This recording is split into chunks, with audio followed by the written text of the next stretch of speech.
দায়ী হওয়ার জন্য আলেম হওয়া সবসময় জরুরি না। নবী করিম সাল্লাল্লাহু আলাইহি সাল্লাম বলেছেন, আলা লিউবাল্লিগ মিনকুমুশ শাহিদু আল গায়বা, তোমাদের মধ্যে যারা উপস্থিত আছো তারা অনুপস্থিত যারা আছে তাদের কাছে পৌঁছে দাও। বাল্লিগু আন্নি ওয়ালাউ আয়াহ, একটি আয়াতের ইলম যদি কারোর কাছে থাকে তাহলে তিনি সেটা অন্যদের কাছে পৌঁছে দিবেন। আজ বাংলাদেশে দাওয়াতের যে প্রয়োজনীয়তা আছে, দাওয়াতের ময়দানে যে ভয়াবহ দুর্ভিক্ষ চলছে, এই খরা এবং দুর্ভিক্ষ কাটাবার জন্য আমাদের সবাইকে দাওয়াতের কাজের জন্য উপযোগী করে গড়ে তুলে দাওয়াতের ময়দানে আমাদের সবাইকে নামতে হবে ইনশাআল্লাহ। আমরা যারা আছি এখানে জেনারেল শিক্ষিত, তারা অনেকে আলহামদুলিল্লাহ দাওয়াতি কাজ করার জন্য তাদের প্রচণ্ড আগ্রহ লালন করেন। আমি তাদের উদ্দেশ্যে এবং সেই সাথে আমার সমপর্যায়ের কিংবা আমার ছোট ভাই তুল্য যে সমস্ত আলিমরা আছেন তাদেরকে কিছু কথা বলতে চাই, মুরব্বী ওলামা ইকরামদের কাছে সবক শোনানোর মতো করে। প্রথমত, আমরা যারা আল্লাহর পথে মানুষকে আহ্বান করতে চাই, এই যুগের সবচেয়ে বড় চ্যালেঞ্জগুলোর মধ্যে থেকে একটা হলো এখলাসের অভাব এবং ঘাটতি। বিশেষ করে মিডিয়ার এই সময়ে এখলাস ধরে রাখার মতো কঠিন আরেকটা কাজ নেই।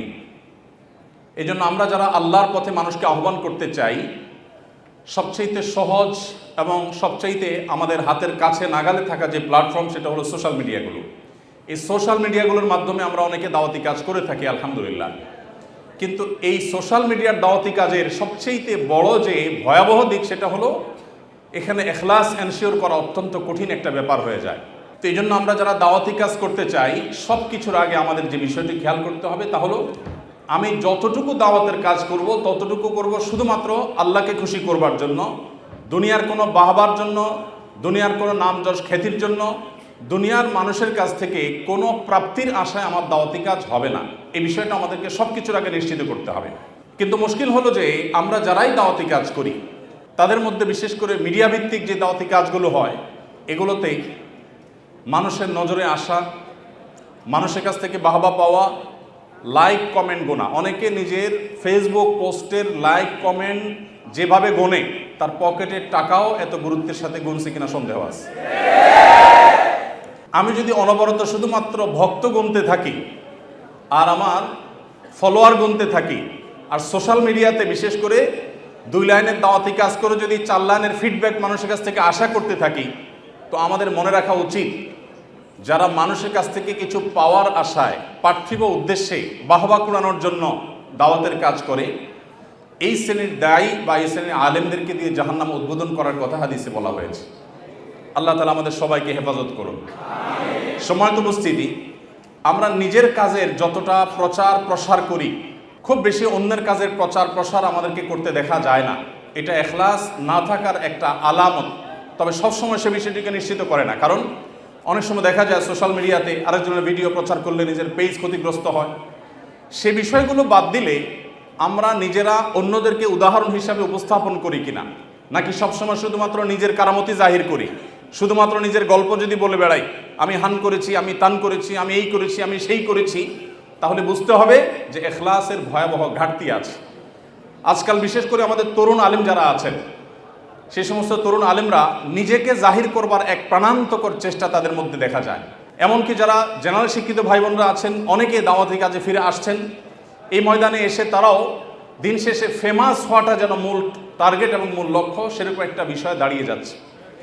এই জন্য এত দায়ী আমাদের এই সময়ে, আমরা যদি আজ থেকে 30 বছর 40 বছর আগে চলে যাই, তাহলে এত দায়ী মুসলমান সমাজে ছিল না। এখন দায়ীর সংখ্যা যত বাড়ছে, কিন্তু এখলাসের অভাবের কারণে এত দায়ী থাকা সত্ত্বেও সাধারণ মানুষকে আমরা দ্বীনের দিকে আনতে পারছি না, সাধারণ মানুষকে আমরা আল্লাহমুখী করতে পারছি না। আদর্শবাদী মুসলমান এদেশে সবচেয়ে কম। এদেশে মুসলমানদেরকে আমরা বলি তারা ধর্মপ্রাণ। ডক্টর খন্দকার আব্দুল্লাহ জাহাঙ্গীর রহমতুল্লাহ বলতেন যে আমাদের দেশে মুসলমানরা 2 প্রকার, একটা হলো সেকুলার মুসলমান আর একটা হলো রেগুলার মুসলমান। তো আমাদের দেশে সেকুলার মুসলমান বেশি নাকি রেগুলার মুসলমান বেশি? বুঝে শুনে কোনো মুসলমানের জন্য কোনোভাবে সেকুলার হওয়ার কোনো সুযোগ আদৌ আছে? কিন্তু এই ধারণা আমাদের অনেকের নাই। তো রেগুলার মুসলমান, সেকুলার মুসলমানদেরকে যদি রেগুলার মুসলমান বানাইতে হয়, আদর্শবাদী মুসলমান যদি বানাতে হয়, তাহলে আমাদের দাওয়া হতে হবে দাওয়া বিল ইখলাস। আল্লাহর পথে আহ্বান হবে শুধুমাত্র আল্লাহকে খুশি করবার জন্য। আর এটা প্রমাণ হবে তখন যখন আমি নিজের দিকে দাওয়াত না দিয়ে দাওয়াত দিব কোরআন এবং সুন্নাহর দিকে, দাওয়াত দিব আমি ইসলামের দিকে, দাওয়াত দিব নবী সাল্লাল্লাহু আলাইহি ওয়াসাল্লামের আদর্শের দিকে, এবং দাওয়াত আমি শুধু আমাকে দিয়েই দিব না, অন্য ওলামা ইকরামের বক্তব্য, তাদের লেখনী, তাদের বই পুস্তক, সেগুলো দিয়ে। আমি আলহামদুলিল্লাহ নিজেকে এই জায়গায় সংশোধিত করবার জন্য, আমার নিজের আত্মশুদ্ধির জন্য পরিকল্পনা করে আমি কিছু কাজ করার চেষ্টা করি, আপনাদের সঙ্গে শেয়ার করার উদ্দেশ্য যাতে আপনারাও এরকম কোনো আইডিয়া বা আরও বেটার কোনো আইডিয়া আপনারা বের করতে পারেন। আমি চেষ্টা করি, আমার বাসায়, আমার অফিসে প্রচুর পরিমাণ বই থাকে এবং প্রচুর পরিমাণ বই আমার গাড়িতে থাকে। এখানে যে সমস্ত ওলামা ইকরাম আছেন তাদের অনেক বই কিনতে কিনতে আমার ফতুর হওয়ার দশা, 10টা 20টা 30টা করে সবসময় কিনে রাখি আমি। যে আসে কোনো একজন মেহমান তাকে একটা বই দেওয়ার চেষ্টা করি। সাধারণত নিজের বই তো সবাই দেয়, কিন্তু অন্য আলেমের বই দেওয়া এটার নজির আমাদের সমাজে খুব বেশি নাই। তো নিজের মনে না চাইলেও নফসকে সাইজ করবার জন্য পরিকল্পিতভাবে নফসের বিরুদ্ধে গিয়ে এই কাজটা আমি করার চেষ্টা করি। আমাদের পেজে হয়তো ভিডিও আমরা দিতে পারি না, কারণ কপিরাইটের ব্যাপার থাকে। এই কপিরাইটের ব্যাপারের কারণে অন্যদের ভিডিও দেওয়াটা কঠিন হয়ে যায়। কিন্তু আমাদের দিন শেষে দাওয়াত দিতে হবে নিজের দিকে নয়, এমনকি নিজের প্রতিষ্ঠানের দিকেও নয়, দাওয়াত দিতে হবে আল্লাহর দিকে। সেটা কখনো নিজের কথা দ্বারা হতে পারে, কখনো অন্যের কথা দ্বারা হতে পারে, কখনো নিজের বই দ্বারা হতে পারে, কখনো অন্যের বই দ্বারা হতে পারে। আল্লাহ রাব্বুল আলামিন আমাদেরকে ইখলাসের সাথে দাওয়াতি কাজ করার তৌফিক দান করুন। একজন দায়ী তার কিছু কাজ যেরকম প্রকাশ হবে হতে পারে, আমাদের কিছু কিছু দাওয়াতের কাজ গোপন থাকা দরকার। আমাদের সব দাওয়াতি কাজকে ঢোল পিটিয়ে আমরা প্রকাশ করা উচিত না। কিছু কিছু দাওয়াত থাকা উচিত, কিছু কিছু কাজ থাকা উচিত যেগুলা বাইনি ওবাইন আল্লাহ থাকবে। ওলামা ইকরাম যারা আছেন, কিছু কিছু দাওয়াতি কাজ থাকা দরকার যেগুলো কোনো বিনিময় নিয়ে হবে না, যেগুলো শুধুমাত্র আল্লাহর কাছ থেকে বিনিময় আশা করব। আমরা যারা জানা শিক্ষিত ভাইরা আছি, আমরাও আমাদের দাওয়াতি ক্ষেত্রে এরকম করতে পারি, তাহলে এগুলো আমাদের এখলাসকে এনশিওর করবে ইনশাআল্লাহ তাআলা। তো দাওয়াতের কাজের ক্ষেত্রে এখলাসের যে ভয়াবহতা এবং দুর্ভিক্ষ, এটা কাটাবার জন্য অত্যন্ত কার্যকর একটা উপায় হলো মুখলেস ওলামা ইকরামের সোহবত নেওয়া, যেটা সমাজ থেকে আজ প্রায় বিলুপ্তির দিকে। আমরা সোহবত বা সান্নিধ্য নেওয়ার গুরুত্ব একেবারেই ভুলে গেছি। যত বেশি মুখলেস, নিষ্ঠাবান, নিজেকে সবসময় লুকাবার চেষ্টা করেন, আত্মপূজারী বা আত্মপ্রচারকারী না, এরকম ওলামা ইকরাম অনেক আছেন এখনও সমাজে, পরিমাণে কম থাকলেও আছেন। সেই সমস্ত ওলামা ইকরামের সান্নিধ্যে নিজেকে যত বেশি রাখতে পারবেন, তত বেশি আপনার ভিতরে দেখবেন ইখলাস আনা সহজ হবে। আল্লাহ তাআলা আমাদের সবাইকে মুখলিসিনদের কাতারে শামিল হওয়ার তৌফিক দান করুন। তাহলে ভাই, আমাদের দাওয়াতি কাজ হবে আল্লাহর জন্য, আল্লাহকে খুশি করবার জন্য, বাহবা কুড়াবার জন্য, মানুষের কাছে ফেমাস হওয়ার জন্য বা পার্থিব আশায় যেন না হয়। আল্লাহ আমাদের সবাইকে সে তৌফিক দান করুন। দ্বিতীয়ত, আমাদের দাওয়াত হবে দাওয়া বিল ইলম। আল্লাহ সুবহানাহু ওয়া তাআলা বলেছেন, ওয়ালা তাখফু মা লাইসা লাকা বিহি ইলম। তুমি যে বিষয়ে জানো না সে বিষয়ে তুমি কোনো অবস্থান গ্রহণ করতে যাবে না। আমরা অনেকে আছি, যে বিষয়ে আমি ওয়াজ করছি, যে বিষয়ে আমি দাওয়াত দিচ্ছি, সে বিষয়টি আমি নিজে ভালো করে জানি না। আমি নিজে যে কোনো বিষয়ে সর্বোচ্চ ভালো করে জানবো, তারপর আমি সেটা বলবো। এখানে হযরত মাওলানা জয়নুল শাহ হুজুর আছেন। দারুল ইরশাদ মাদ্রাসায় হযরতের একটি উক্তি আমার জীবনে এমনভাবে গেঁথে গেছে, আমি বহু জায়গায় এটা আলোচনা করেছি। আমি এবার সনদ সহ কথা বলার চেষ্টা করি, আরেকজনের কথা নিজের কথা হিসাবে চালিয়ে দেওয়ার চেষ্টাটা করি না। আমি সবসময় যেটা যার কাছ থেকে শুনেছি তার নাম সহকারে বলি, এটা আমার একটা আদত অভ্যাস। তো হযরতের কাছ থেকে শুনেছিলাম, ছোট্ট একটা ঘরোয়া মজলিসে আমরা 7-8 জন ছিলাম দারুল ইরশাদে। হযরত বলতেছিলেন যে, যেই বিষয়টা জানার জন্য গোটা পৃথিবীর মানুষ মুখিয়ে আছে, ধরুন এমন একটা তথ্য, আমেরিকাতে প্রেসিডেন্ট নির্বাচন হয়েছে, ধরেন আমাদের দেশে একটা জাতীয় নির্বাচনের ফাইনাল ফলাফল প্রকাশ হবে, ঠিক সেই রকম একটা পর্যায়ে দেশের কোটি কোটি মানুষ সবাই অধীর আগ্রহে অপেক্ষা করছে, হাড্ডাহাড্ডি লড়াই হয়েছে, কোন দল জিতেছে জানার জন্য সবাই অপেক্ষমান। এখনো কেউ জানে না, নিউজ প্রকাশিত হয়নি এবং কোনোভাবে ফাইনাল ক্যালকুলেশন করা যায়নি। এরকম একটা পরিস্থিতিতে সবার আগে আপনি তথ্যটা জানতে পেরেছেন যে কোন দল জিততে যাচ্ছে, এরকম একটা ইনফরমেশন যেটা জানবার জন্য কোটি কোটি মানুষ অধীর আগ্রহে অপেক্ষা করছে, কেউই আন্দাজ করতে পারছে না কি হতে যাচ্ছে, সেটি আপনি জেনে গেছেন। এই জিনিসটাও যখন আপনি মানুষকে বলতে যাবেন বা ফেসবুকে লিখতে যাবেন, তখন বলার সময় এমনভাবে বলার চেষ্টা করবেন যেন আপনি ছাড়া আরও মানুষরা জেনে থাকতে পারে। আপনি এমনভাবে সেটা প্রকাশ করবেন যে হয়তো আপনারা কেউ জেনেও থাকতে পারেন, আমি নিজে চোখে দেখেছি ফাইনাল ক্যালকুলেশন, যেটা মাত্র ঘোষণা হতে যাচ্ছে, পেপার প্রিন্ট আউট হয়ে গেছে, সিগনেচার হয়ে গেছে, সেটা এটা আপনারাও কেউ হয়তো জেনে থাকবেন। একজন দাঈ ইলাল্লাহ, আল্লাহর পথে আহ্বানকারী দায়িত্বশীল মানুষ, তার কথার ভিতরে এরকম বিনয় থাকবে। আর যদি আমি বলি এটা কোনো মায়ের পুত, কোনো বাপের পুত, বাপের জন্মে শুনে নেই, তাহলে এটা কোনো দায়ী বা কোনো আলেমের ভাষা হতে পারে না। আলেম যত বেশি জানবে তারপরও সে বলবে আল্লাহু আ'লাম বিস-সাওয়াব। আলেম যদি বলে যে এই কথা আমি বলেছি, আল্লাহর জমিনে কোনো মায়ের পুত এটা উল্টানোর ক্ষমতা নাই, এটা কোনো আলেমের ভাষা হতে পারে না। আমরা অনেকে সোশ্যাল মিডিয়াতে দাওয়াতি কাজ করতে গিয়ে নিজেদেরকে ঠিক এইরকম পর্যায়ে নিয়ে যাই, এটা আমাদের উচিত না। প্রথমত আমরা যা বলবো সেটা জেনে বলবো, দ্বিতীয়ত আমাদের দাওয়াতের ভিতরে বিনয় থাকবে। আমাদের দাওয়াতি কাজ, বিশেষ করে ফেসবুকের দাওয়াতি কাজ যারা করেন, এই ফেসবুক মুজাহিদ বা ফেসবুক দায়ী যারা, তাদের বড় একটা অংশকে দেখা যায় এখন দাওয়াতি কাজ মানেই তো হলো সোশ্যাল মিডিয়ার দাওয়াত সবচেয়ে বেশি। তো এইখানে যারা দাওয়াতি কাজ করে থাকেন তাদের বড় একটা অংশ ধারণার উপরে ভিত্তি করে দাওয়াতি কাজ করেন, আরেকজনের কথাকে নিজের নামে চালিয়ে দেন এবং এটাকে কোনো দোষের কিছু মনে করেন না, যেটাকে ইন্তেহাল বা কালাম চুরি, আরেকজনের কথা চুরি করা বলা হয়, এটাকে কোনো দোষে কিছু মনে করা হয় না। তো দাওয়াতি কাজ যারা করবেন তিনি যা জানবেন সেটাই শুধু বলবেন। আল্লাহ সুবহানাহু ওয়া তাআলা কোরআনে কারিমেও আমাদেরকে এই নির্দেশ করেছেন, তার নবী সাল্লাল্লাহু আলাইহি ওয়াসাল্লামকে নির্দেশ করেছেন, বাল্লিগ মা উনজিলা ইলাইক, হে রাসূল আপনার কাছে যা নাজিল হয়েছে আপনি সেটার প্রচার করুন, মন গড়া কোনো কথা নয়। সো আমরা যেটা জানবো নিশ্চিতভাবে শুধু সেটার দাওয়াতি কাজ করবো ইনশাআল্লাহ। তৃতীয়ত যে বিষয়টি আমাদের লক্ষ্য করা দরকার তা হলো দাওয়াতের ভাষা হবে অত্যন্ত কোমল এবং নরম। মুফতির ফতোয়া আর দাওয়া দুইটার টোন একরকম হবে না।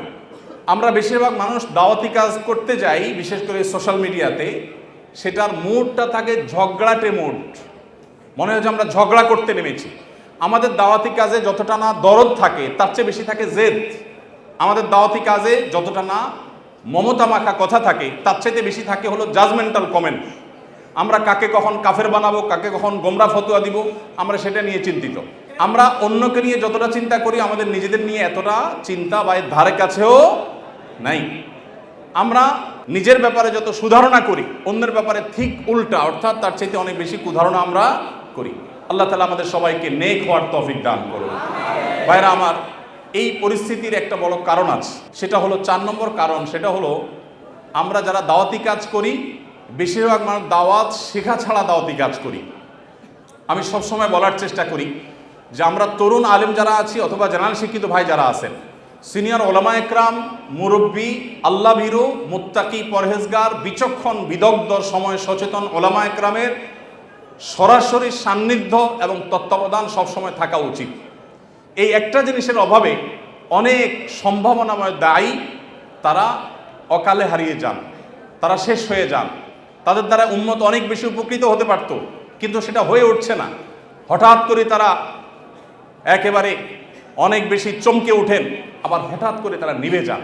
এর অন্যতম কারণ হলো এই জায়গাটা। এই জন্য আমি বিনীতভাবে আপনাদেরকে অনুরোধ করতে চাই, আল্লাহর ওয়াস্তে সোশ্যাল মিডিয়াতে যখন দিনের কাজ করবেন, কোরআন এবং হাদিসকে রিপ্রেজেন্ট করবেন, আল্লাহ এবং তার রাসূলের পথে মানুষকে আহ্বান করবেন, আপনার ভুলগুলো ধরার জন্য কোনো একজন বা একাধিক মুরব্বী যেন থাকে, যার কথা আপনি শুনবেন, যার সাথে আপনি পরামর্শ করবেন।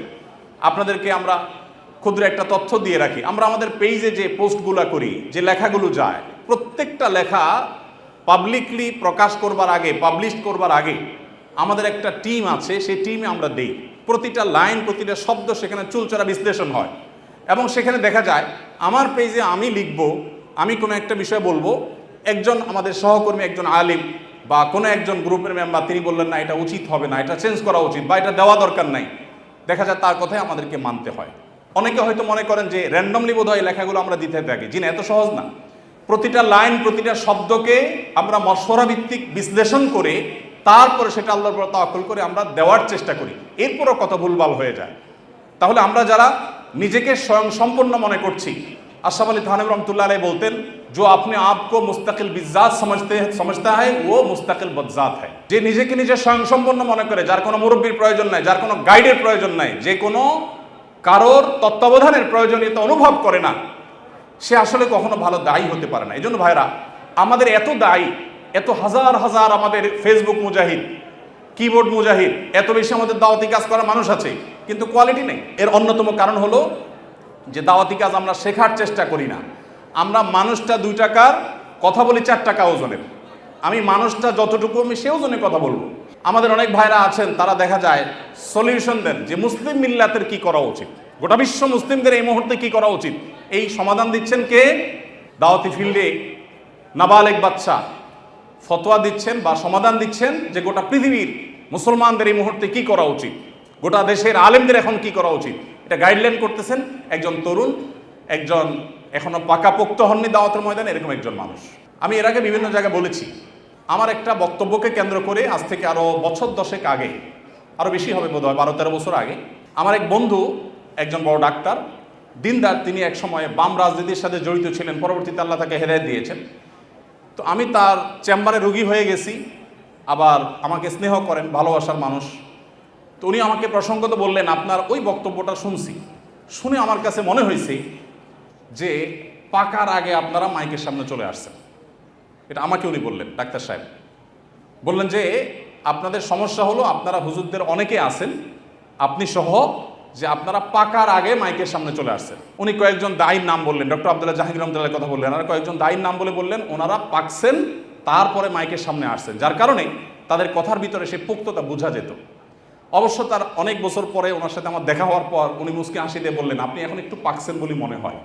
তো উনি যখন এই প্রথম কমেন্টটা করেছিলেন, আমি একটু সেটাকে নেগেটিভলি নিইনি, আমি বরং খুব ভালোভাবে ভাবতে শুরু করলাম যে নিশ্চয়ই কোনো এক জায়গায় ঘাপলা ঘাটতি আছে, নাহলে এই লোকটা আমার মহব্বতের মানুষ, সে কেন এই কমেন্ট করবে।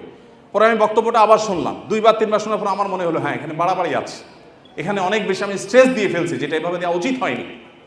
তো ভাইরা আমার, আপনারা যারা দাওয়াতি কাজ করতে চান, আমি আপনাদেরকে করজোড় করে অনুরোধ করতে চাই, আল্লাহর ওয়াস্তে, যেহেতু এটা দাওয়া কনফারেন্স চলছে, আপনারা অবশ্যই সিনিয়র, বিদগ্ধ, বিচক্ষণ, মুত্তাকি, আল্লাহ ভীরু, নিজের কথা অনুযায়ী আমল করেন, দুনিয়াদার না, এরকম মানুষ একেবারে শেষ হয়ে যায় নাই, এরকম মানুষদের সান্নিধ্য আপনারা সবসময় নেবেন এবং তাদের তত্ত্বাবধানে থেকে দাওয়াতি কাজ করবেন।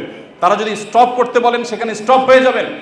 দেখবেন আমাদের দাওয়াতি কাজে যে পরিমাণ সদস্য বেড়েছে, যত দায়ী এখন আছে, যদি কোয়ালিটিটা এনশিওর করতে পারি, তো আজকের এই পৃথিবীকে পরিবর্তন করা খুব বেশি কঠিন কিছু না ইনশাআল্লাহ। ভাইরা আমার, 5 নম্বর যে বিষয়টি আমি বলতে চাই তা হলো, আমাদের এখন দাওয়া বিল হিকমা, দাওয়া বিল বসিরার খুব বেশি প্রয়োজন। এমন একটা সময় আমরা পার করছি, শয়তানের দিকে যারা আহ্বান করছে, তাদের যে দূরদৃষ্টি, তাদের যে বিচক্ষণতা, তাদের যে প্ল্যান পরিকল্পনা, সেটা আমাদের চাইতে এত বেশি এবং এত গভীরে। আমি শুধুমাত্র ছোট ছোট 2টি এক্সাম্পল দিতে চাই। আমাদের দেশে একটা কথা এখন খুব জোরে সোরে চলছে, খুবই প্রাসঙ্গিক, সেটা হলো বৈষম্য বিরোধী সমাজ গড়তে হবে। এবং বৈষম্য বিরোধী আন্দোলনে এদেশে সাধারণ শিক্ষার্থীদের পাশাপাশি মাদ্রাসা শিক্ষার্থীরা, ওলামা একরাম প্রত্যেকে যার যার জায়গা থেকে ঝাঁপিয়ে পড়েছেন এবং অগণিত হাফেজ আলেম তাদের জীবন তারা বিলিয়ে দিয়েছেন। বহু মাদ্রাসার ছাত্ররা এখনো হসপিটালে কাতরাচ্ছে। কিন্তু অবাক করা বিষয় হলো, যেই বৈষম্য দূর করবার জন্য মানুষ রক্ত দিয়েছে, এখানে মাঝখান থেকে আমরা দেখতে পাচ্ছি যে শয়তানের চক্ররা বৈষম্য দূর করবার নাম দিয়ে তারা সমকামিতা এখানে প্রতিষ্ঠা করবার চেষ্টায় লিপ্ত। আপনারা গতকালকের একটা নিউজ হয়তো অনেকে দেখেছেন, কলকাতার আরজি কর হসপিটালের একজন ডাক্তার, একজন নারীর চিকিৎসক, তার প্রতি পাশবিক নির্যাতন করা হয়েছে এবং তাকে হত্যা করা হয়েছে ভারতে। এটার প্রতিবাদে ঢাকা ইউনিভার্সিটিতে একটা আয়োজন হয়েছে 16 আগস্ট রাতে, এবং সেই আয়োজনে বর্তমান অন্তর্বর্তীকালীন সরকারের একজন উপদেষ্টা, সমাজ কল্যাণ উপদেষ্টা, তিনি উপস্থিত হয়েছেন, এস মুর্শিদ ওনার নাম। তিনি সেখানে উপস্থিত হয়ে তাদেরকে বলেছেন যে তোমরা কিছু দাবি দাওয়া পেশ করো, কিছু দাবি দাওয়া দাও তোমরা, যে দাবি দাওয়াগুলো বাস্তবায়নের জন্য আমরা ঝাঁপায়ে পড়ব। তিনি প্রকাশ করছেন যে আমরা ঝাঁপায়ে পড়ব তোমাদের সেই দাবি দাওয়া বাস্তবায়ন, তোমরা সেগুলো দাও। দাবি দেওয়া তো রেডি ততক্ষণে, তিনি দিতে বলছেন এবং বলছেন যে ঝাঁপায়ে পড়ব আমরা। এবং তিনি আরও কিছু কথা সেখানে বলেছেন, আমি সেগুলোতে আর যাচ্ছি না। তার পুরো কথার খোলাসা হলো যে পুরা তার কাছে যে সরকারি শক্তি আছে, তার পুরো ডিপার্টমেন্ট ঝাঁপায়ে পড়বে সেগুলো বাস্তবায়ন করবার জন্য। শুধু তাদেরকে উৎসাহ দিচ্ছেন তিনি, অনুপ্রাণিত করছেন যে তোমরা সেগুলো দাও। তারা দিয়েছে। তারা কি দিয়েছে? 13টা দফা বা দাবি দিয়েছে। এই 13টা দফা দাবির ভিতরে আমি যদি একটু পড়ে শোনাবার চেষ্টা করি, একটা দাবি ছিল 3 নম্বরের, সেটা হলো ধর্ম, গোত্র এবং বর্ণের ঊর্ধ্বে গিয়ে প্রতিটি লিঙ্গের মানুষের সম্পত্তিতে সমান অধিকার দিতে হবে। এটা আমাদের প্রচলিত আইন বিরুদ্ধ যেমন, তেমনি এদেশের সংখ্যাগরিষ্ঠ মানুষ মুসলমানদের কোরআনে কারিমের সুস্পষ্ট বিধানের হুবহু বিপরীত। এর আগে বিভিন্ন সরকার যেটা চেষ্টা করেছে, করতে পারে নাই। এখন বৈষম্য দূর করবার নাম দিয়ে কলকাতায় হয়েছে কি আর তারা দাবি করছে কি? কলকাতায় হয়েছে, একজন নারী চিকিৎসক পাশবিক নির্যাতনের শিকার হয়েছেন, তাকে খুন করা হয়েছে। পৃথিবীতে মুসলমানরা নারীদের অধিকার নিয়ে যখন কথা বলেছে, তখন আজকালকার নারীবাদীদের জন্ম হয়নি। মুহাম্মদ সাল্লাল্লাহু আলাইহি সাল্লাম যখন নারী অধিকার নিয়ে কথা বলেছেন, তখন এই নারীবাদীদের 14 গোষ্ঠীর কারোর জন্ম হয় নাই।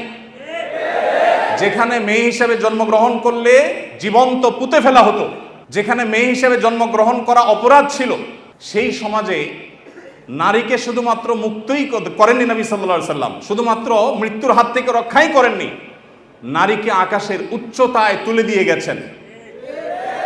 কোনো বাবা মা যদি দুটি কন্যা সন্তানকে সঠিকভাবে যথাযথভাবে লালন পালন করে, তার জন্য জান্নাতের গ্যারান্টি দিয়েছেন। তার বিপরীতে 1 ডজন ছেলে সন্তান পালন করলেও এই সুসংবাদের কথা নবী সাল্লাল্লাহু আলাইহি সাল্লাম বলেন নাই। সেই মুসলমানদেরকে যদি নারীদের অধিকারের সবক শুনাতে আসা হয়, তো সেটা দুর্ভাগ্যজনক বিষয় ছাড়া কিছুই না। ভাইরা আমার, এখানে আপনারা দেখতে পাচ্ছেন, হয়েছে একজন নারী চিকিৎসকের প্রতি জুলুম নির্যাতন, সেটার প্রতিবাদ হবে, কিভাবে তার জুলুম থেকে রক্ষা করা যায় সেটা বলা হবে। দাবি হচ্ছে কি দেখেন, প্রায় সবগুলো দাবি সম্পূর্ণ অপ্রাসঙ্গিক। তার মানে একটা সুনির্দিষ্ট এজেন্ডা বাস্তবায়ন করবার জন্য ইচ্ছাকৃতভাবে অপ্রাসঙ্গিকভাবে এই সমস্ত দাবিগুলো তারা তুলে আনছে। এর ভিতরে একটা হলো, দেখেন যেটা বললাম, ধর্ম গোত্র বর্ণের ঊর্ধ্বে উঠে, মানে কোরআনের বিধানকে সাইডে রেখে বাদ দিয়ে সকল লিঙ্গের মানুষের সম অধিকার। এখানে একটা যদি দেখেন, সকল লিঙ্গের মিনিংটা কি? সকল লিঙ্গ মানে কি? নারী পুরুষ? জি না, মূলত সমকামিতার কথা সরাসরি না বলে এই যে সকল লিঙ্গ, তারপরে যে আপনার জেন্ডার ডাইভার্সিটি, জেন্ডার বৈচিত্র্য, লিঙ্গ বৈচিত্র্য, এগুলো সবগুলোর মিনিং হলো যে এখানে তারা সমকামিতাকেও একটা লিঙ্গ হিসাবে, সমকামীদেরকে একটা লিঙ্গ হিসাবে, ট্রান্সজেন্ডারদেরকে একটা লিঙ্গ হিসাবে এখানে প্রবেশ করাচ্ছে, সরাসরি বলছে না। তো যাই হোক, এখানে কোরআন কারীমের আয়াতের বিধান থেকে আমাদেরকে, সারা দেশের মানুষকে সরে আসার জন্য আহ্বান করছেন। এই দেশে ছাত্ররা বৈষম্য বিরোধী, কোটা বিরোধী আন্দোলন করেছে কি কোরআন কারীমকে পরিবর্তন করবার জন্য? কোরআনের বিধানকে উল্টাবার জন্য মুসলমানরা রক্ত দিয়েছে? কিন্তু তারা তো সে দাবি করছে। আমাদের ছাত্রদের, আমাদের মুসলমানদের রক্তকে তারা কিসের বিনিময়ে বিক্রি করছে দেখেন। দ্বিতীয় দাবি দেখেন, ইউনিফর্ম ফ্যামিলি কোড চালু এবং তার বাস্তবায়ন করতে হবে। এটার সহজ কথা হলো যে মুসলিম পারিবারিক আইন যেটা আছে এটা তুলে দিতে হবে, এবং তারা যে সমাজ চায় সেই সমাজ সোজা কথা বাস্তবায়ন করতে হবে, যেটা এদেশের সংখ্যাগরিষ্ঠ মানুষের চিন্তা, দর্শন, মূল্যবাদের পরিপন্থী। 4 নম্বর, সন্তানের অভিভাবকত্বের আইন পরিবর্তন করতে হবে। নারীকে সন্তানের অভিভাবকত্ব দিতে হবে। কোরআন পুরুষকে, বাবাকে অভিভাবকত্বের দায়িত্ব দিয়েছে, এবং সেটা আমাদের সমাজে প্রতিষ্ঠিত, এটা আমাদের সমাজের সংস্কৃতি, এটা এদেশের মানুষের আবহমানকাল থেকে আসা সংস্কৃতি।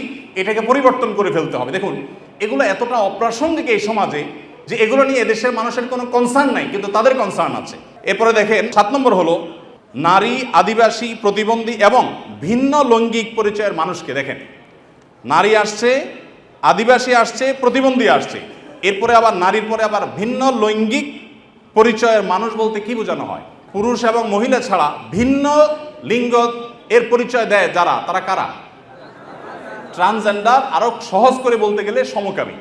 কারণ একজন পুরুষ যখন নিজেকে নারী ঘোষণা করে, তখন তিনি আরেকটা পুরুষের সাথে বিয়ে বসে, কারণ তিনি ঘোষণা করছেন নিজেকে নারী, এখন একটা পুরুষের সাথে বিয়ে বসেন। যখন একটা ছেলেকে বিয়ে করেন তিনি, তখন আগে থেকেই তো তিনি পুরুষ, এখন একটা ছেলেকে বিয়ে করলেন, তাহলে সমান সমান কি দাঁড়ালো? সমকামী। তো এই সমকামিতা এদেশে মানুষকে গিলানো সহজ হবে না, সেজন্য এই সমস্ত শব্দের মায়ের পেশ তারা দিচ্ছে। আপনি দেখেন প্রতিটা দফায় হয়েছে কলকাতায় কি, আর তারা দাবি করছে কি। তো এই যে ব্যাপারটা দেখেন, এখানে তারা বলছে যে নারী, আদিবাসী, প্রতিবন্ধী এবং ভিন্ন লৈঙ্গিক পরিচয়ের মানুষদের প্রতিনিধিত্বের জন্য যৌক্তিক অনুপাতে কোটা বরাদ্দ দিতে হবে। যে কোটা বিলুপ্তির জন্য এত কিছু, সেই ছাত্রদের করা সরকারের উপদেষ্টা এখন কোটা চাচ্ছেন সমকামীদের জন্য। এই মানুষগুলো যারা শারীরিকভাবে সুস্থ সবল, তারা নিজের মেধায় তো লড়তে পারেন, কিন্তু এখানে নারীদের জন্য শুধু কোটা চাচ্ছেন তিনি তা না, তিনি ভিন্ন লৈঙ্গিক পরিচয় ধারণকারী মানুষদের অর্থাৎ সমকামীদের জন্য তিনি কোটা চাচ্ছেন। সমকামীদের শুধু বৈধতা দেওয়ার কথা বলছেন না, তাদের জন্য কোটা রাখার দাবি করা হচ্ছে। এরপরে আমরা দেখতে পাচ্ছি 8 নম্বর যে দাবি, সে দাবিতে লেখা আছে যে বলা হয়েছে যে 1860 সালের গর্ভপাতের আইন বাতিল করতে হবে, নারীকে গর্ভপাতের পরিপূর্ণ স্বাধীনতা দিতে হবে। মানে জেনা ব্যভিচার হবে, অসামাজিক কার্যকলাপ হবে, মনে চাইলে গর্ভপাত করবে, এই বিষয়গুলো ইজি করে ফেলতে হবে। সোজা কথা, গর্ভপাতের মাধ্যমে যে ভ্রূণ হত্যা করা হয় এটা কি হত্যা না হত্যা না? তো মানবতার ধ্বজাধারীরা দাবি করছেন কিসের? যে একটা মানব ভ্রূণ হত্যা করার অনুমতি দিতে হবে, স্বাধীনতা দিতে হবে। এ দাবি করছেন কারা? মানবতার সবক দেয় যারা আমাদেরকে সকাল বিকাল তারা। এরপর আপনি দেখেন কলকাতায় ঘটেছে কি, একজন নারী চিকিৎসকের উপরে জুলুম হয়েছে, আর তারা চাচ্ছে কি যে যে কোনো নারী যে কোনো জায়গায় গর্ভপাত করতে পারবে, পারমিশন চাচ্ছে। তার মানে যত রকমের অবৈধ সম্পর্ক আছে, জেনা ব্যভিচার আছে, এগুলো করে যাতে কারো টেনশন করতে না হয়, সে রাস্তা যাতে সুগম হয়, সেটা তারা চাচ্ছে। কলকাতা হয়েছে কি আর তারা দাবি করছে কি? আচ্ছা, এরপরে দেখেন 9 নম্বর দাবি করেছে তারা, নারী এবং লৈঙ্গিক বৈচিত্র্যের মানুষের জন্য সমান কর্মসংস্থানের সুযোগ দিতে হবে এবং নিরাপদ কর্মসংস্থানের নিশ্চয়তা দিতে হবে। তার মানে নারী এবং লৈঙ্গিক বৈচিত্র্যের মানুষদের কথা বলা হচ্ছে এখানে। পুরুষ তো আছেই, মহিলা পুরুষের বাদে আবার বিভিন্ন লৈঙ্গিক পরিচয়ের ধারণকারী মানুষদের জন্য কর্মসংস্থানে বিশেষভাবে তাদের জন্য সুযোগ দিতে হবে, পরিবেশ করতে হবে। তার মানে কি নারী পুরুষ ছাড়া কি আছে? ট্রান্সজেন্ডার বা সমকামী। যদি আপনি বলেন না আমি এখানে তৃতীয় লিঙ্গ বুঝেছি, তাহলে তৃতীয় লিঙ্গ বলতে আপনার সমস্যা কি? লৈঙ্গিক বৈচিত্র্য শব্দ বলতে কতগুলো অক্ষর ব্যবহার করতে হয়েছে, উচ্চারণ করাও তো একটু কঠিন। আপনি তৃতীয় লিঙ্গে বলতে সমস্যা কোথায়? হিজড়া বলতে যদি আপনি না চান, না বললেন। তৃতীয় লিঙ্গ তো আমাদের দেশের স্বীকৃত ভাষা, সংবিধানের ভাষা, তাহলে সেটা ব্যবহার করতে অসুবিধা কোথায়? তার মানে এটা তাদের উদ্দেশ্য না। আমি তো দায়িত্ব নিয়ে বলতে পারি এটা তাদের উদ্দেশ্য। তাদের উদ্দেশ্য হলো সমকামী বা ট্রান্সজেন্ডারদেরকে তারা সমাজে প্রতিষ্ঠা করবার অপচেষ্টায়। ভাইরা আমার, এখনো দেশের কিছুই ঠিক হয় নাই, কত জটিল অবস্থা। এখনো পুলিশ ভালো করে তাদের কাজে যোগদান করতে পারেনি, এখনো স্থবিরতা আছে, স্টাবল হচ্ছে না। সবাই সর্বাত্মক সহায়তা করছে, আমরা সবাই সহায়তা করছি। এই শুরুতে এসেই দেখেন তারা একটা পর একটা দফা দিচ্ছে এবং সেখানে এদের দফার সাথে দফা দেওয়ার জন্য, দাবি দেওয়ার জন্য উপদেষ্টা মহোদয় তাদেরকে বলছেন এবং বলছেন ঝাঁপিয়ে পড়বেন তিনি এই দাবিগুলো বাস্তবায়ন করবার জন্য। এরপরে 10 নম্বর দাবি দেখেন, প্রতিটি ভিন্ন ভিন্ন লৈঙ্গিক পরিচয়ের মানুষের রাষ্ট্রীয় পরিচয়পত্রে তার লৈঙ্গিক পরিচয়ের স্বীকৃতি থাকতে হবে। তার মানে পুরুষ, মহিলা, ট্রান্সজেন্ডার বা সমকামী এটা থাকতে হবে। পুরুষ মহিলা তো আছেই, তাহলে প্রতিটি লৈঙ্গিক পরিচয় ধারণকারী মানে কি বোঝাচ্ছেন আপনি? আপনি বলেন যে পুরুষ, মহিলা, হিজড়া বা তৃতীয় লিঙ্গ, এটা তো হয়ে যায়। কিন্তু প্রত্যেকটা মানে কি? প্রত্যেকটা লিঙ্গ পরিচয় ধারণকারী মানুষের মিনিং হলো এটা। বিগত আমলে আমাদের স্কুলে, এমনকি আলিয়া মাদ্রাসার পাঠ্যপুস্তকে যে পাতায় পাতায়, লাইনে লাইনে, পৃষ্ঠায় পৃষ্ঠায় যে সমকামিতার কুশিক্ষা, এই অপসংস্কৃতি এবং বস্তা পচা সস্তা এই চিন্তাধারা এবং বিকৃত ব্যবস্থাপনাকে যারা এই সমাজে পুশ করার চেষ্টা করছে, আমাদের সমাজে এর বাইরে হাজারটা বিষয় আছে, সেগুলো নিয়ে তাদের কোনো মাথা ব্যথা নেই। আবার সেই একই জিনিসের পদধ্বনি আমরা এখনই শুনতে পাচ্ছি। 11 নম্বর দাবি ছিল তাদের, সব ধরনের লৈঙ্গিক বৈষম্যকারী আইন বাতিল করতে হবে। সব ধরনের লৈঙ্গিক বৈষম্যকারী আইন বাতিল করতে হবে। ওই যে মেয়েদের, ছেলেদের মিরাসের যে আইন আছে সেটা বাতিল করতে হবে। তারপরে যায় আপনার সমকামীদের বিরুদ্ধে আমাদের দেশে আইন রয়েছে, আপনারা জানেন, সমকামীদের লিপ্ত হলে 2 বছর কারাদণ্ডের কথা বলা আছে, সেগুলো বাতিল করতে হবে। এই যে দাবিগুলো আছে, আপনারা এবার মিলান যে কলকাতাতে একজন নারী চিকিৎসক তিনি জুলুমের শিকার হয়েছেন, তার সেই জুলুমের বিরুদ্ধে সর্বকণ্ঠে আমরা শতকণ্ঠে প্রতিবাদ জানাবো। কিন্তু এখানে প্রতিবাদ জানাতে গিয়ে দাবি যেগুলো তোলা হচ্ছে সবগুলো হলো সমকামী এবং ট্রান্সজেন্ডারদের জন্য দাবি। এই যে ষড়যন্ত্র, এটা আমাদের দেশে নতুন না। যারাই যখন আসে বিদেশিদের টাকা পয়সা ফান্ড পেয়ে তারা সেগুলোকে এই দেশে পুশ করার অপচেষ্টায় লিপ্ত থাকে। তারা জানে না এদেশের ওলামা একরাম তাদের শেষ রক্তবিন্দু থাকা পর্যন্ত এই সকল অনাচারের বিরুদ্ধে তারা কথা বলে যাবেন। এদেশের ওলামা একরাম, এদেশের দিনদার মানুষের কোনোদিন এটা বাস্তবায়ন হতে দিবে না। মালয়েশিয়ানরা যদি সমকামীদের যে সিম্বল, তাদের যে রংধনুর সিম্বল, সেই কালারগুলো, সেই 6 কালার, এগুলো যদি কেউ কোনো পোশাকে, আশাকে, ঘড়িতে, কোনো কিছুতে ধারণ করে, আমি যদি ভুল না বলে থাকি, না জেনে থাকি, তাহলে 3 বছর কারাদণ্ডের কথা বলা আছে। তো মালয়েশিয়ান গভর্নমেন্ট যদি এটার বিরুদ্ধে এত শক্ত অবস্থানে থাকার পরেও তারা উন্নতির চরম শিখরে পৌঁছে যায়, আমরা তাদের কাছে চাকর হওয়ার জন্য লালায়িত থাকি, তাহলে এরা আমাদেরকে কোথায় নিয়ে যেতে চায়? একজন উপদেষ্টা মহোদয় তিনি এদেশের সকল ধর্মের মানুষের কাছে ঘৃণিত একটা বিষয়কে সমাজে স্টাবলিশ করবার জন্য রীতিমতো প্রকাশ্যে এখন তারা নেমেছেন। এখন একজন আলেম হিসাবে, একজন দায়ী হিসাবে আমাদের বুদ্ধিবৃত্তিকভাবে এই সকল ষড়যন্ত্র মোকাবেলা করতে হবে। আমরা এদেশের বৈষম্যের বিরুদ্ধে, যত প্রকার বৈষম্য আছে সেই বৈষম্যের বিরুদ্ধে ওলামায়ে কেরাম কথা বলেছেন। সবচেয়ে বেশি বৈষম্যের শিকার তো আলেম সমাজের দেশে। আলেমদের চাইতে, দাড়ি টুপি এবং হিজাবের চাইতে বেশি বৈষম্য এদেশে কার প্রতি হয়েছে? আমাদের এই সমাজে শুধুমাত্র এই স্বাধীনতার পর থেকে না, ব্রিটিশ আমল থেকে শুরু হয়েছে। ওলামায়ে কেরাম এবং দিনদার মানুষ তারা এই সমাজের সবচেয়ে নিগৃহীত, সবচেয়ে নিষ্পেষিত। একটা বাজেট ঘোষণার পর বাজেট নিয়ে কেমন বাজেট হয়েছে, বাজেট ভাবনা জানতে চায় বিভিন্ন মিডিয়াগুলো। আপনি জানেন, টকশো যেরকম হয়, অনেক সময় দেখা যায় বাহিরে তারা সাধারণ মানুষের, জনমানুষের বাজেট ভাবনা তারা জানতে চায়। একজন রিকশাওয়ালাকেও জিজ্ঞাসা করে, রিকশাওয়ালা ভাই, এই যে বাজেট সম্পর্কে আপনার কোনো মন্তব্য আছে কিনা? কিন্তু আপনারা অবাক হবেন, আজ পর্যন্ত বাজেট নিয়ে কোনো আলেমের বক্তব্য কোনো মিডিয়া আমার জানা মতে জানতে চাই নাই যে আলেমদের ভাবনা কি। আলেমদের কোনো ভাবনা থাকতে পারে না? এদেশের ৩.৫ লক্ষ মসজিদ, ৩.৫ লক্ষ মসজিদের প্রত্যেকটা মসজিদে যদি ১৫০ করে মুসল্লি থাকে, তাহলে ৩.৫ লক্ষ মসজিদের ইমাম সাহেবরা, আলেমরা তারা কমপক্ষে ৪ কোটি মানুষের নেতৃত্ব দিচ্ছেন। এত বিশাল জনগোষ্ঠীর মানুষকে ইগনোর করতে করতে করতে করতে আপনারা একেবারে দেয়ালে পিঠ ঠেকিয়ে দিয়েছেন। সময়ত ভাইরা আমার, আপনারা দেখেছেন যে ঢাকা বিশ্ববিদ্যালয়ের একজন শিক্ষক, তিনি রমজান মাসে বিশ্ববিদ্যালয়ের শিক্ষার্থীদেরকে বিশ্ববিদ্যালয় আঙ্গিনায়, যে বিশ্ববিদ্যালয় জায়গা দান করেছে একজন মুসলমান নবাব, যে বিশ্ববিদ্যালয় চলে বেশিরভাগ মুসলমানদের করের টাকায়, সেই বিশ্ববিদ্যালয় মুসলমানদের জায়গায়, মুসলমানদের টাকা, বেশিরভাগ মুসলমানদের টাকা যেখানে, সেখানে সেই প্রতিষ্ঠানে কোরআনে কারীম তেলাওয়াত করা হয়েছে। তার জন্য শোকজ যিনি জারি করেছেন, তাকে আজকে শিক্ষার্থীরা যে কোরআনে কারীমের তেলাওয়াত শুনিয়েছেন তার কক্ষে গিয়ে, আপনারা দেখেছেন।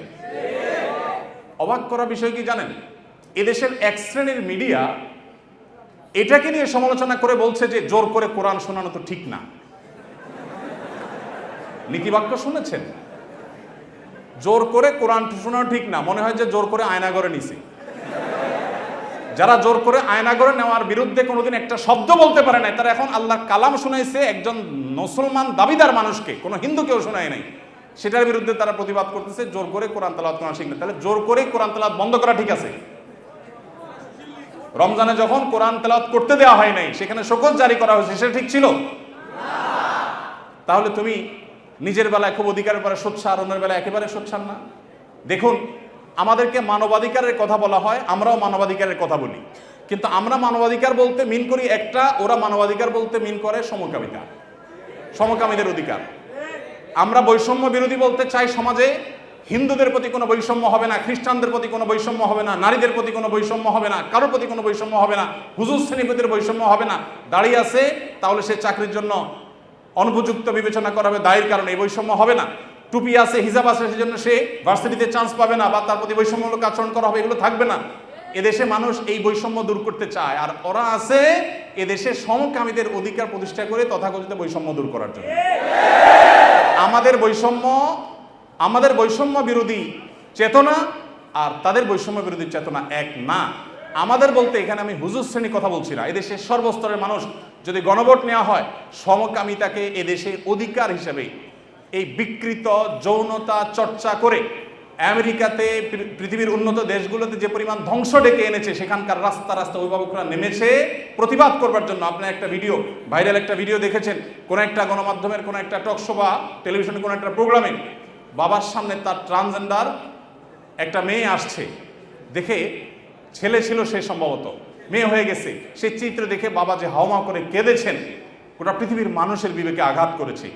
এই বিকৃত যৌনাচারের যারা প্রবর্তক, যারা ধ্বজাধারী, এরা ওই বিকৃত জিনিসটাকে আমাদের দেশে প্রবেশ করাবার অপচেষ্টায় লিপ্ত আছে। এরা জানে না যে এই স্বপ্ন এই দেশের মানুষ আসলে কখনো বাস্তবায়ন হতে দিবে না। ভাইরা আমার, অতএব আমরা যারা দাওয়াতি কাজ করব, সময়ের এই চাহিদাগুলো বোঝার চেষ্টা আমাদেরকে করতে হবে। আমাদেরকে বিভিন্ন নাস্তিক্যবাদ, ধর্মহীনতার দিকে নিয়ে যাওয়া হচ্ছে, এমন এমন শব্দ দিয়ে, মানব ধর্মের কথা বলে মানুষ হিসাবে আমাদের পরিচয়কে বড় তুলতে হবে, ধর্মীয় পরিচয় বড় বিষয় না। এগুলো সবগুলো হলো নাস্তিকতার প্রথম ধাপ। যেগুলো শোনার পর আমাদের দেশে এক শ্রেণীর সাধারণ মুসলমানরা না বুঝে তারাও সেগুলোকে অ্যাপ্রিসিয়েট করে যে কত সুন্দর কথা, হিন্দু না, বৌদ্ধ না, মুসলমান না, আমার কাছে মানুষ হিসেবে অধিকার চান। আমরা সবাই খুব অ্যাপ্রিসিয়েট করি। দিন শেষে এটা যে নাস্তিক্যবাদের প্রতি আহ্বান, এটা যে তথাকথিত মানব ধর্মের সেই বস্তা পচা সস্তা আহ্বান, এটা আমরা অনেকে বুঝতে পারছি না। এই জন্য ভাইরা, যারা দাওয়াতি ফিল্ডে কাজ করবেন, আল্লাহর পথে মানুষকে আহ্বান করবেন, বিচক্ষণতার সাথে এবং দূরদৃষ্টির সাথে এই কাজটা সম্পাদন করতে হবে। এই জন্যই তো প্রশিক্ষণের প্রয়োজন, এই জন্যই শেখার প্রয়োজন, এই জন্যই বোঝার প্রয়োজন। আল্লাহ তাআলা আমাদের সবাইকে সেই যোগ্যতা দান করুন। ভাইরা আমার, যত রকমের ষড়যন্ত্র আছে সেগুলো আমাদেরকে খুব গভীরভাবে উপলব্ধি করতে হবে এবং সেগুলোর বিরুদ্ধে আমাদের প্রত্যেককে সামাজিক সচেতনতা গড়ে তুলতে হবে। এদেশে মানুষ এতটাই ধর্মপ্রাণ যে দ্বীনের কারণে ওলামায়ে কেরামের প্রতি রাষ্ট্রযন্ত্রের কোনো ক্ষেত্রে বৈষম্য কিংবা কোনো ক্ষেত্রে এক শ্রেণীর মিডিয়ার বৈষম্য থাকলেও এদেশের সাধারণ মানুষের অন্তরের গহীনে ওলামায়ে কেরাম অবস্থান করেন। একজন আলেমকে যে সম্মান, যে রেসপেক্ট সাধারণ মানুষ করে, কোনো পলিটিশিয়ানকে, কোনো পদস্থ কর্মকর্তাকে তিনি যত বড়ই হন না কেন, অন্তরের গভীর থেকে প্রকৃত যে ভালোবাসা থেকে যে শ্রদ্ধাটা হয়, সেই শ্রদ্ধাটা কখনো এদেশে মানুষ অন্য কাউকে নিবেদন করে না। ওলামায়ে কেরামের প্রতি যে ভালোবাসা তাদের আছে, আমি আশা করব দায়িত্বশীলরা সেই বিষয়গুলো মাথায় রাখবেন।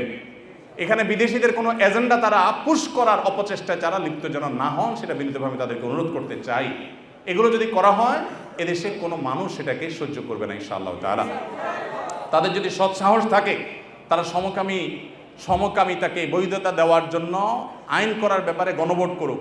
আমার তো মনে হয় না যে 1% ভোটও তাদের পক্ষে পড়ার জন্য সম্ভাবনা আছে। ভাইরা আমার, অতএব এই যে যারা আমাদেরকে মত প্রকাশের স্বাধীনতার কথা বলে এবং সবক শিখায়, তারাই যদি আমাদেরকে এমন জিনিস চাপায় দেয় যেটা এদেশের কোনো মানুষ বিশ্বাস করে না, তাহলে এর চাইতে বড় বাক স্বাধীনতা হরণ কি হতে পারে। বিধায় আমরা আশা করব যে যারা দাওয়াতি কাজ করেন তারা এই টোনগুলো বোঝার চেষ্টা করবেন যে আপনাকে বৈষম্য বলতে কি বোঝাচ্ছে, মানবাধিকার বলতে আপনাকে দিয়ে বলাচ্ছে কি, আর তার মতলবটা কি, এটা বোঝার চেষ্টা আমাদেরকে করতে হবে।